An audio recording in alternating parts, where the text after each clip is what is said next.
You've tuned into Unpause Your Life with Dr. Callie Estes. Your access to success strategies and more to help you move onward and upward with your life. Listen in each week as she interviews others who have really taken their essence to the next level and truly unpaused their life. Now here's your host, Dr. Callie Estes. Hey everyone, welcome to the show. This is Dr. Callie Estes, and I am founder of the Addictions Academy, the Addictions Coach, and Rehab Rescue. Welcome to Unpause Your Life. This is a great podcast where we showcase people who have done something extraordinary with their life. I welcome you, and I hope you enjoy all of our guests. On my way, found a reason to wake up another day. You are listening to Unpause Your Life with Dr. Callie Estes, the Addictions Coach and the Addictions Academy. My guests today are going to be fun, I hope. We have Brian Drolet, originally from Queens, New York. He started his acting career in New York theaters, as well as several MTV shows where he met Jordan Eubanks, who was originally from North Carolina. The two became best friends and went on to star on season 1 of MTV's The Hills, as well as starting to produce independent films together. That's how they met Chris Livingston, an NYU Graduate Film School alumni, while making the indie film Dumbbells, a comedy about a gym staff. Currently, they have a project called Be Like Trees. Welcome. How are you guys today? We're good. Thank you. We're good. Thanks for having us. So I'm, of course, going to already go off script that Dana sent me and start off with, how does somebody from North Carolina become best friends with somebody in New York? That's rough. Go ahead, Brian. Jordan, you want to take that one? No, you like to tell the big hat story, so you can go ahead and tell the big hat story.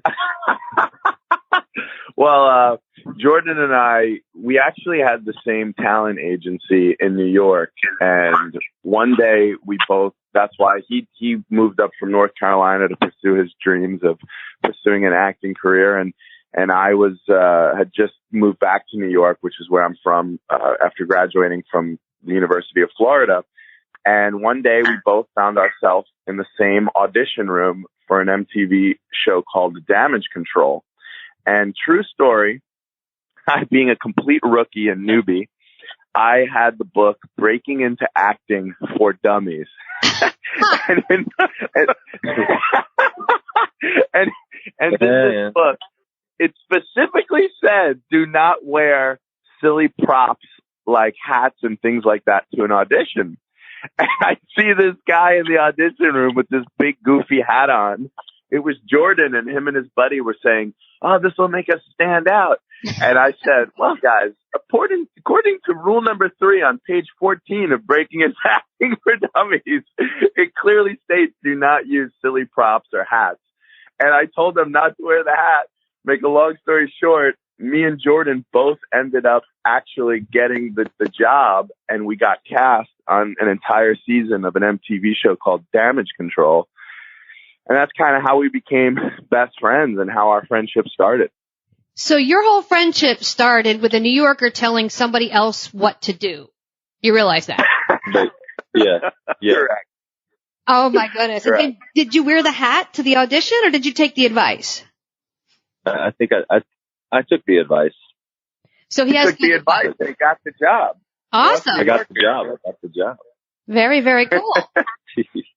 So that's how it all started. That's how it started. So what inspired you guys to get from acting in the front to filmmaking in the back? Where did that happen?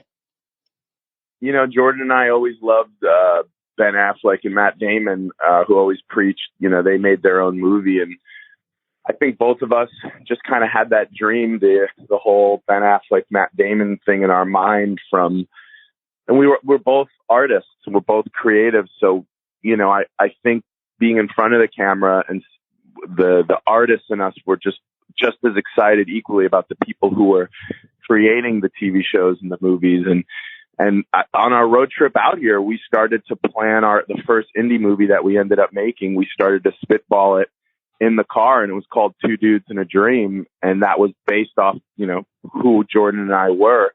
That's who we felt we were. We were just two guys with a dream. Yeah, we drove across country together after that year of filming that show for MTV Damage Control. And yeah, it was pretty wild. We actually haven't gotten those tapes. We gotta get those tapes and watch them. But yeah, we talked about cross country.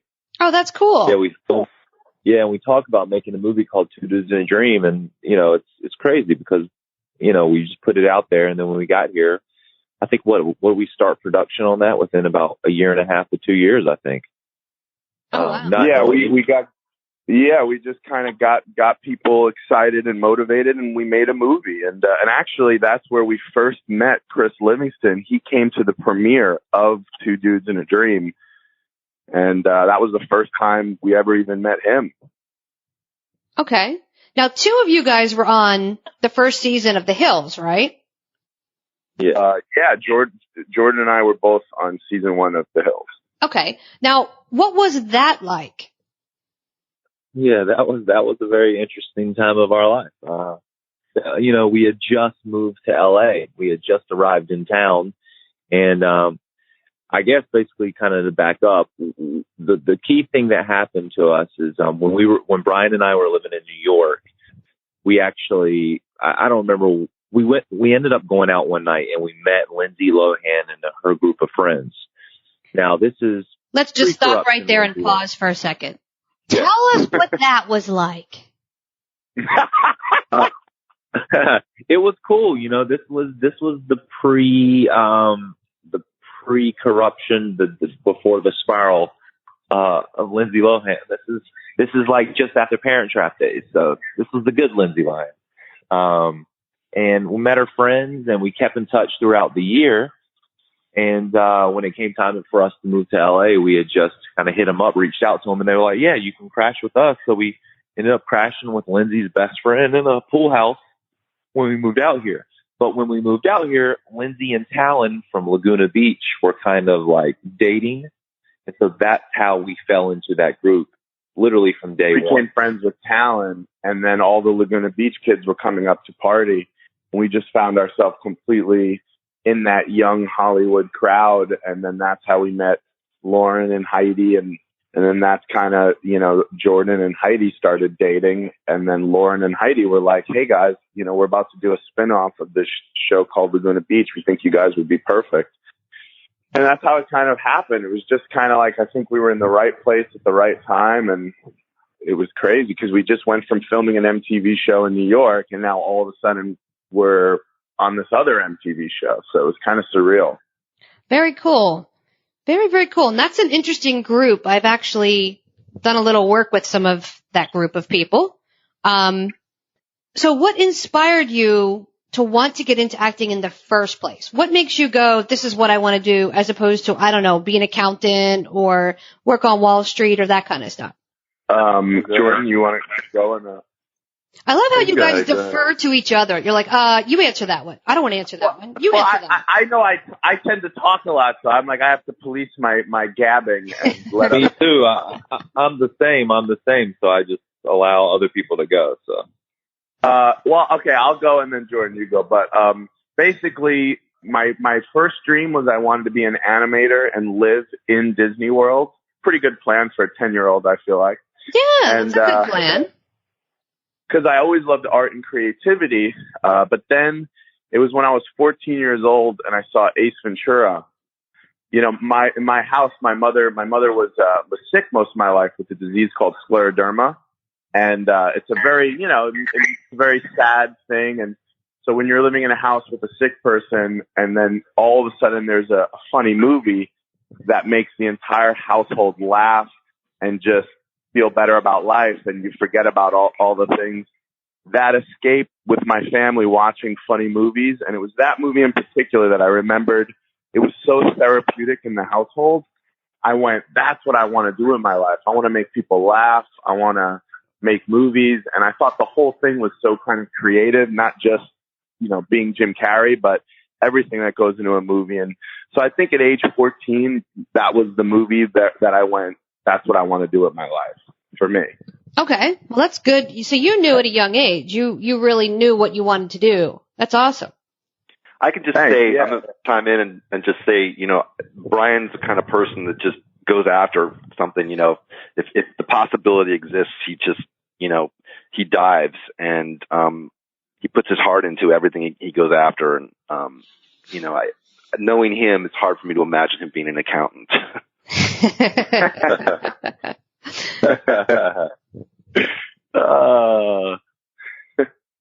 So what about the other two of you? You gentlemen, yeah.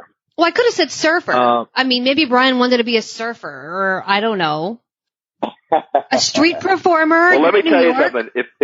If Brian wanted to be a surfer, he'd be out on the pro tour. Well, I did play a surfer dude on another MTV show called Disaster Day, but that's another story.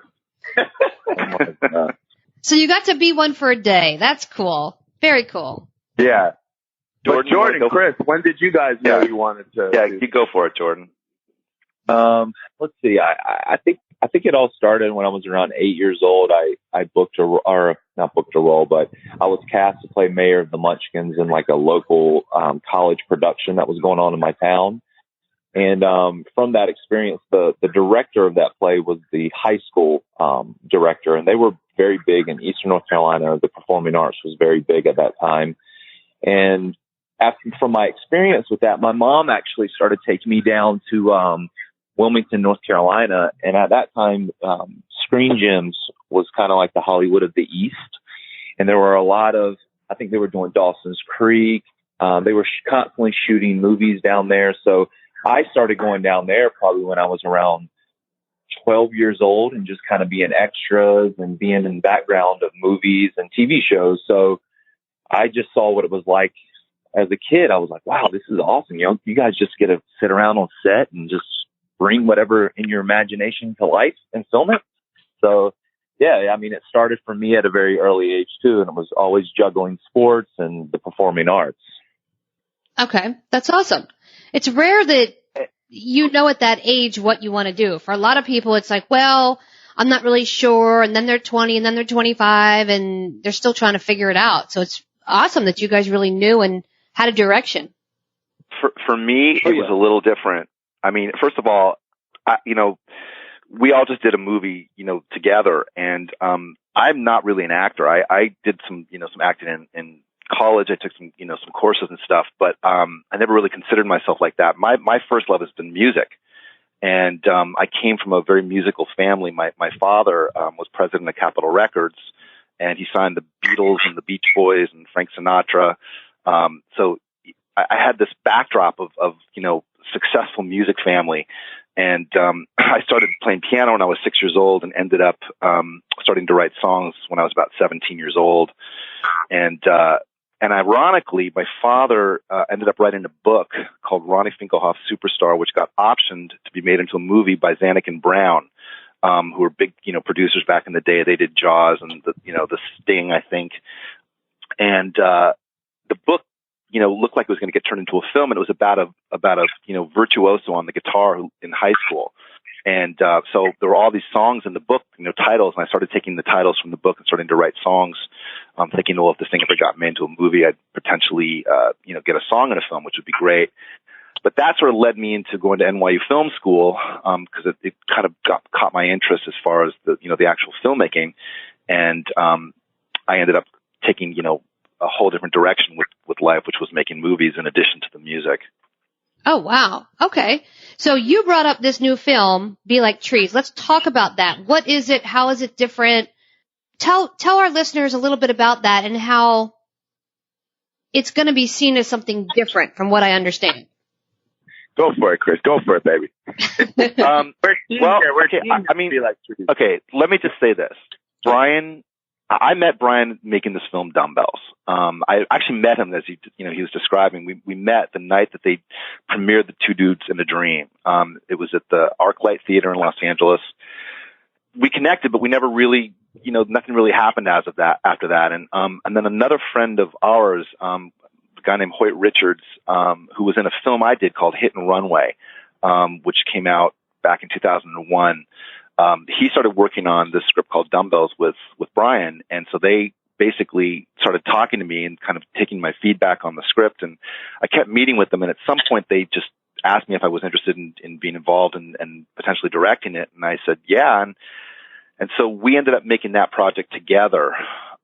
And so that was a while back. But then recently, Brian had been, talking about making a movie on an iPhone, which is, taking advantage of modern technology and trying to do something, that was not as expensive to make. And so we were kicking around ideas. And one day at lunch, Brian. Well, can I butt in there? Yeah, jump in, of course. Before we even get to the lunch, I want to tell her the little tidbit. So what had really happened was, when you try and make a movie, you have to sometimes raise $500,000 is considered pennies to make a movie. And most of the movies we've made in the past we've raised budgets of, well into the hundreds of thousands of dollars.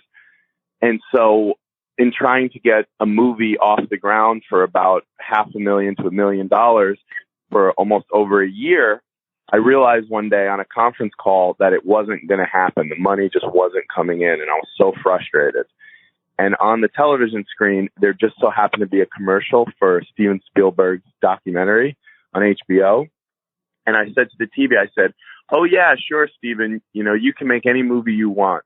And then in my imagination, Steven spoke back to me, and the first thing my imagination said was, oh, stop complaining, you young punk. If I had the technology you guys had when I was your age, I would just make a movie using my iPhone and my Mac. And I just kind of had this moment where I went, oh. And I said, has anybody ever made a movie using just an iPhone? And then I Googled it, and I saw that there was a movie that won Sundance that was shot on an iPhone 4 called Tangerine. And that was the aha moment of, oh, my God, I think this has to happen now. And then I went to lunch and met with Chris. And now, Chris, go on. Sorry to interrupt. It's all right. No, please jump in. So anyway, I just love that Spielberg clip. No, it's great. That's a great backdrop. So anyway, at lunch, Brian had told me a story, which I just thought was funny. He was walking, in the Grove, here. It's a big mall in Los Angeles. And, he had his headphones on and he was feeling really good. Things are going his way in life. And he just had one of those moments where you just feel like everything's going your way. And he's walking and just all of a sudden he starts noticing people looking at him. And he's thinking wow, they're feeling this good energy. They're feeling what I'm feeling. This is amazing. They're getting my confidence. And, and as he's looking at people, he notices that they're not looking at him with, smiles. They're starting to look at him with alarm and even, concern. And so he takes off his headphones and he hears this ding, ding, ding, ding. And he was about to get run over by this trolley that was coming up from behind at the mall. And so I was like, Brian, that's totally delusional and it's hilarious. And that's where we should start a character. And, if we're going to do something, on an iPhone, it should be something really personal. And so I went home and I wrote up just a scene and sent it to him, just basically just describing what I just described to you. And he got so inspired, he literally wrote a screenplay in 2 days. And Brian is a comedic writer. He's like a nuclear generator of comedy, and he's really fast. And so, I was a little surprised at how quickly he sent it off, but it was good. And it was heartfelt and it was honest. And it was kind of one of the most honest things he'd written. And I just thought, or personal things he'd written. And I just thought, this is great. And so literally within a day, we were going to Sammy's camera, picking up equipment. And within a week, we started shooting. The beautiful thing about the film, Brian described his mom and how she had this terrible disease called scleroderma. The movie's essentially a love letter to art. His mom was an artist, and the whole film's about him trying to live up to the spirit of his mother. And, having gone through this terrible, illness with her and watching her pass away over the years. And it's a comedy, but it's really, it's embedded in this true story of how he wants to, live up to his mother's artistic spirit. So that spirit is that to keep fighting and to never give up, just to pinpoint that spirit, because she was basically given 3 to 5 years to live. and she fought for 15 years. Oh, wow. So the idea being, so it's like the idea being if somebody can be, ill to where you're giving 5 years left to live, but still be smiling and enjoying life and fighting the good fight every day and tripling the time they give you. It's like, how can, those of us who are healthy and here on the planet, how can we get so down on ourselves?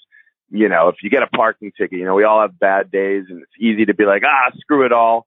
But then I just always think of my mother and that unrelenting spirit of like, just keep smiling and keep fighting the good fight. And that's kind of what we wanted to capture with the film, because, it can be so hard to pursue any sort of dream or entrepreneurial thing. And especially if you're in the arts, you can basically not make money at your passion for years before people might recognize. But you got to keep fighting and you can't give up, and you got to keep doing what fuels you in your soul. So that's kind of what Be Like Trees and even Be Like Trees, when you watch the film, that's what it's about. Wow. The trees will go through anything. They don't give up. They'll grow right through cement to seek the light.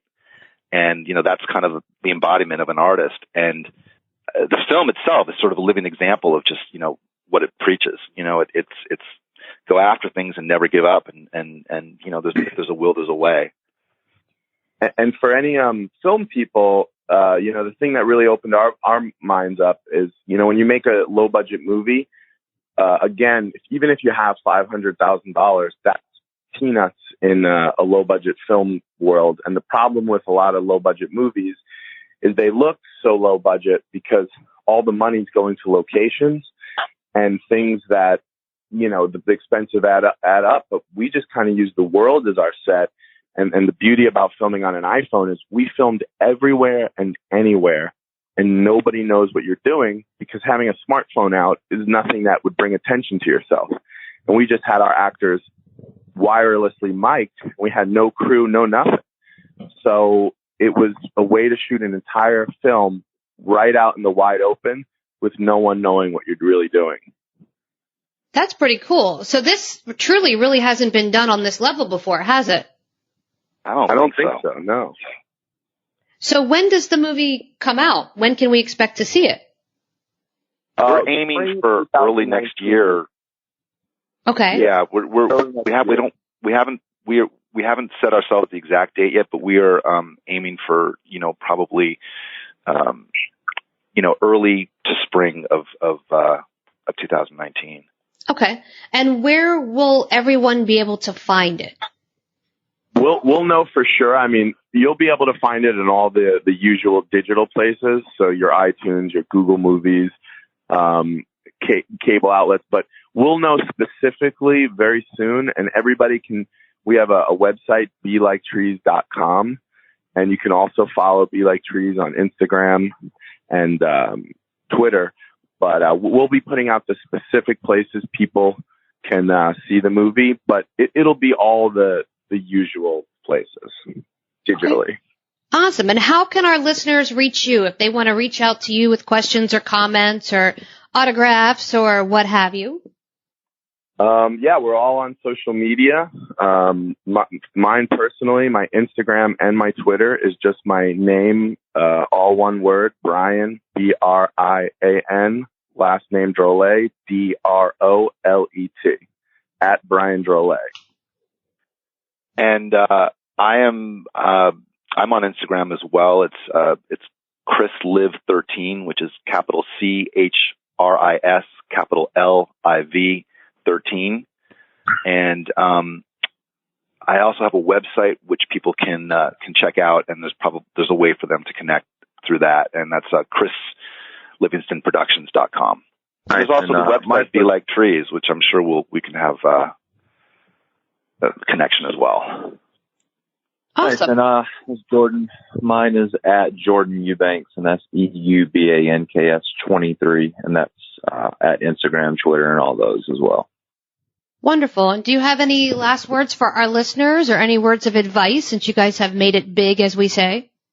Well, I would tell people to check out. Jordan and I are actually painters, and we started a website that's a selection of both of our artwork. And that website, if people want to check it out, is canvas EP054assassins.com. And, on there you can purchase prints or originals, and just, we both love to paint, have been painting since childhood. So we decided to launch a website, with both of our portfolios. So we'd love for you to check that out as well. Awesome. I think bottom line is anybody out there that wants to make something, you can do it now. There's a way to do it. And, we made this film for literally no money. So, with the technology that exists today, if you've got, if you want to write something that is personal and, tells a story that you want to tell, there's definitely a way to get, something made and not have to go through Hollywood to go through a huge budget to try to make that happen. That's awesome. So there's hope out there for those that are not in the Hollywood sector that want to create something and get it out there. That's awesome. Absolutely. Go make your film or your creative project. You can do it. Well, thank you guys for coming on. Yeah, thanks for having us. I appreciate it. We're going to put all your contact information up on the main site. And then when we thread it through, all of our listeners can actually find you directly off that page. And we'll send you and your PR team a copy of that. I'm going to add one more thing. The film, I play myself and I play a songwriter. And I'm going to be putting out an album called 30 Years Unplugged, Chris Livingston, 30 Years Unplugged. And the first single will be available very shortly. So they can probably find that on iTunes. So I just want to show that as well. Perfect. We'll put that up there as well for you. Okay, great. Awesome. Well, you've been listening to Unpause Your Life with Dr. Callie Estes, the Addictions Coach in the Addictions Academy, and my guest today. Please check out their information on this site and look for their film, Be Like Trees. Talk to you soon.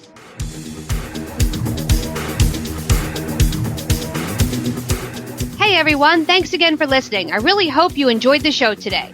Head on over to iTunes and Apple Podcasts and leave a comment or review of what you think. Or contact us at 1-800-706-0318. If you want to be on our show, feel free to email or call. And if you have a topic, feel free to email or call as well. Thanks for listening to Unpause Your Life. For show notes and more, head on over to unpauseyourlife.com.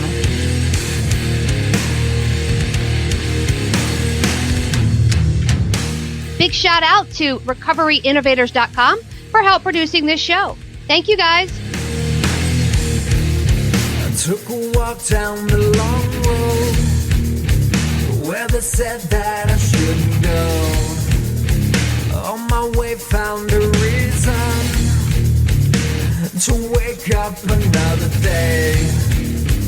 But they needed to show you all the things that you won't do.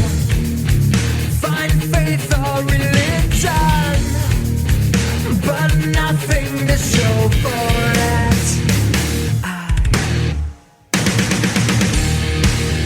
No need to escape in love with my pain. I may be awake, but I'm alive, still alive, and I won't be bound by your mistake. No, I won't be your enemy, trapped at the gate. Bring me to life, put me to death. Just give me something that's just not so hard to believe. To believe. To believe.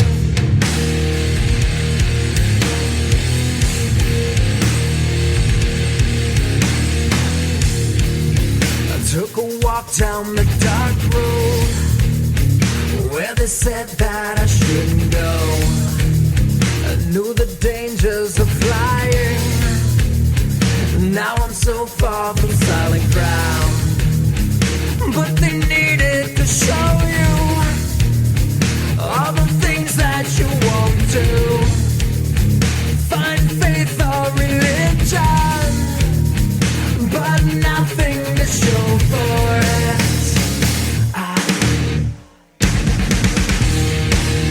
No need to escape in love